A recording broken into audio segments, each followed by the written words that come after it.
All praise to the Most High, to our Heavenly Father, and to our Mother, who is wisdom, Heavenly Mother, and to our brother Yahweh Shad. And before I start, this is for educational purposes only. I did a video earlier talking about the subject, and this is just confirming and getting the year that this was taking place, which is in 1993. And this is going to be Donald Trump as a private citizen. And then basically the title says on the front, I kind of want to play the video. It's only like 5 minutes, and it's entertainment and it's educational purposes. It's from the Washington Post. And like I said in the song, they don't look like engines to me. Donald Trump on Native American casinos in 1993. And he's standing before a subcommittee in Congress. And it's pretty interesting what he says, actually. That's how come I'm going to go ahead and play the video. And this is in 1993. And it's for educational purposes. And it's very interesting what he said. And it's very important now.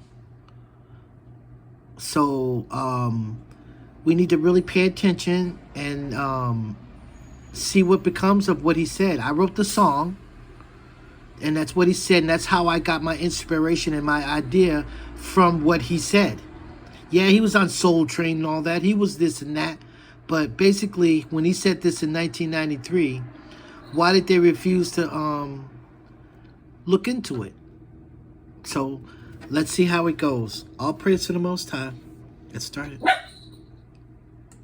Will blow. It will blow sky high.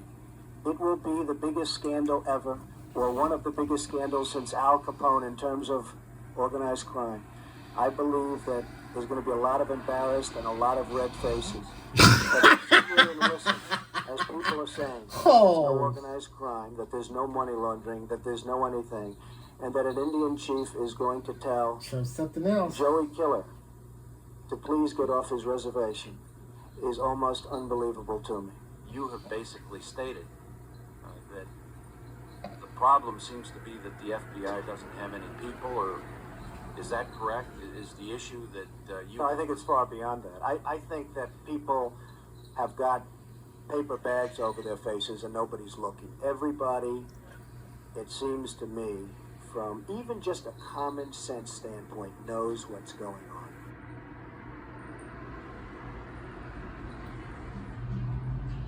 Did you submit this list to the FBI at any time? I'm not a law enforcement officer. I'm not supposed to be going around checking Indian reservations. That's what you have the FBI for, and they're very capable, the most capable. But that's not my job. The Indians don't have to pay tax. Nobody's more for the Indians than Donald Trump. And you ask about competing. I love to compete. Nobody likes, and I think many of you folks up there know for a fact that I love to compete. But I like to compete on an equal footing. I'm competing and paying hundreds of millions of dollars in tax. My so-called, as you would call them, opponent, and they're not an opponent, but my opponent is competing and paying no tax. It's not a fair situation. You indicate that they don't pay taxes. I didn't indicate they don't pay taxes. I said they're not paying taxes on casinos. No, that's because the profits from it are to go to the reservations. Oh, really?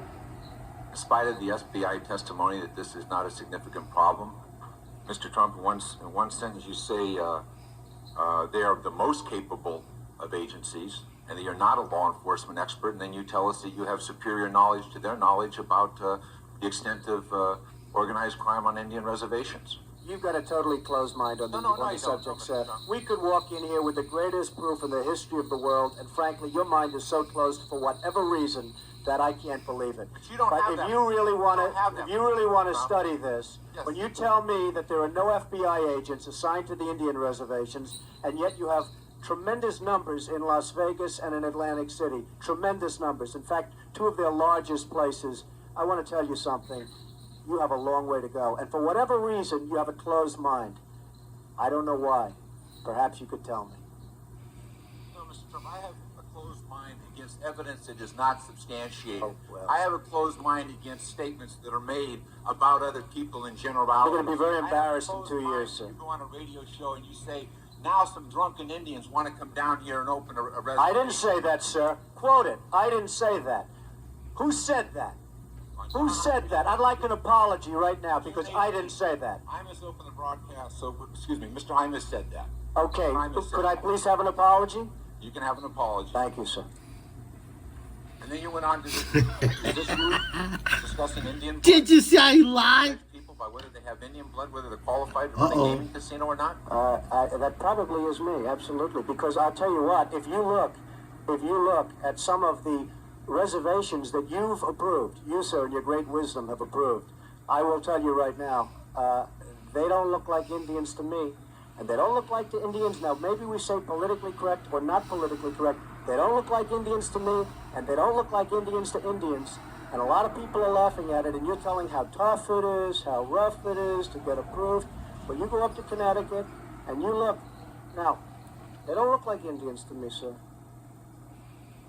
Thank God that's not the test of whether or not people have rights in this country or not, whether or not they pass your look test. Depends whether or not you're approving it, sir. No, it's not a question whether I'm approving it. Not a question whether I'm approving it. Wait, the look test, those are facts. Oh, wow. Fam, this is way more deeper than I thought. I just know that this happened, but I never actually watched it in its entirety. And it's got a few more minutes, but this is for, again, educational purposes only, and it's really kind of interesting if you listen carefully. Mr. Trump, you know, in the history of this country where we've heard this discussion before, they don't look Jewish to me. Oh, really? They don't look Indian to me. They don't look Italian to me. See, he went to Jewish. And that was a test for whether people could go into business or not go into business, whether they could get a bank loan. You're too black. You're not black enough. I want to find out. Well, then why are you approving for Oh, this? Why don't you snap. approve it for I wrote everybody? the song first, okay? Your case is non-discriminatory. Why don't you approve for everybody? You're saying only Indians. Wait a minute, sir. You're saying only Indians can have the reservations. Only Indians can have the gaming. So why aren't you approving it for everybody? Why are you being discriminatory? Why is it that the Indians don't pay tax, but everybody else does? I do. Damn. Why is it that I pay Don't tax? pay Why tax. is it that senior citizens get tremendous benefit from the taxes that a certain industry does, but the Indians aren't contributing to that? Why aren't the Indians, excuse me, sir, why aren't the Indians that are making all the money in Connecticut, which is the most successful of the Indian reservations, why aren't they spreading the wealth with the other Indians, sir? Why don't you do something for the other Indians that are living in total poverty? Because you know why? Because their reservation Mr. Trump, is if too you'll far give the away. chairman a chance to answer your questions, I'm sure he will. I'm sure he will, absolutely. All praise to the Most High. Wasn't that very interesting? And even this was done in 1993. It's very relevant to right now. Wow. All praise to the Most High. Come on, this is incredible. Please give me a thumbs up.